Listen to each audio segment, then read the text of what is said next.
Alright guys, the time has come to finally talk about the rematch. Brian Castano versus Jermell Charlo Part 2. This is my prediction. So, let me just briefly give my thoughts on the first fight because I didn't have my channel back then. So, I do think Brian Castano won the first fight.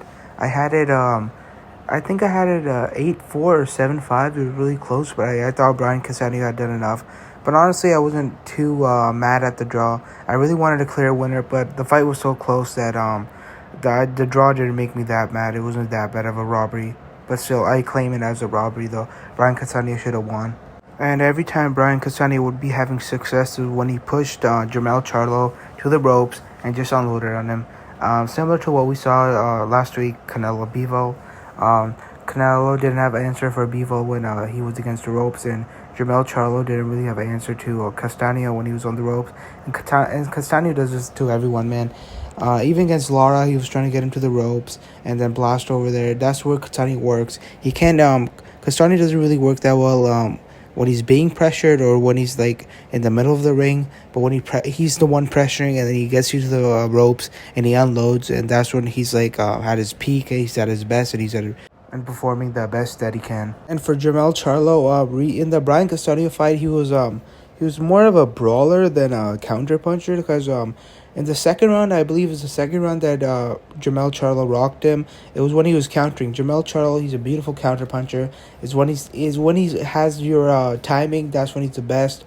And I hope that he doesn't go crazy with Brian Castano and tries to swing and bang with him, because Brian Castano is the better brawler. Jermell Charlo has to use his jab, use his 1-2s, keep it in the middle of the ring, and whenever he goes to the ropes, just don't even try to engage on the ropes. Just try to get out, make it back to the middle, and just go back to the fundamentals and go for Castano's body.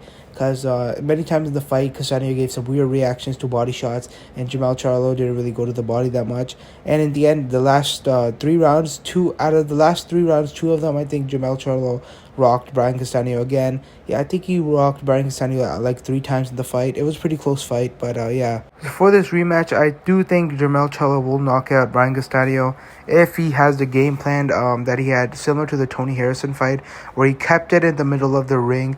He didn't really let Tony Harrison pressure him or anything. Jermell Charlo needs to make Brian Castano fight his fight instead of fighting Brian Castano's fight. And he can't just, he can't get, like, I'm not trying to say scared, but he can't get, overwhelmed by Brian Castano's constant volume and pressure. And Brian Castano has a gas tank, man. He's not slowing down anytime soon. So do some body work, slow him down. And if you're against the ropes, then if Jermell Charlo is against the ropes, then he's basically lost this fight. Yeah, that's all Brian Castano's world. So I do believe that Jermell Charlo, if he's a counter puncher, and every time Brian Castano does overextend, and every time Brian Castano overextends, Jermell Charlo hits him with the right hand, boom, left hook, right hook, and he just gets Brian Castano out of there. Both guys have really good chins, and both guys have solid power too. Obviously, Jermell Charlo has more power, but Brian Castano got some pop, man. He almost knocked down Jermell Charlo in the first round. Obviously, the ropes held him up. From all the training footage we've seen, it seems like Brian Castano has the same game plan. He's doing all his work against the ropes, and it makes sense because that's what gave him success. And if it ain't broke, why fix it? But Jermell Charlo, in all of his training videos, he seems more aggressive, and he's scared he's going to be more aggressive. In the first fight, he was more weary and hesitant of Brian Castano's power was unknown to him, and obviously Brian Castano has fast hands, and so he was a little bit hesitant of that. But now in all this footage, he looks aggressive, so it looks like he's gonna go for the kill, like the Tony Harrison, the second rematch.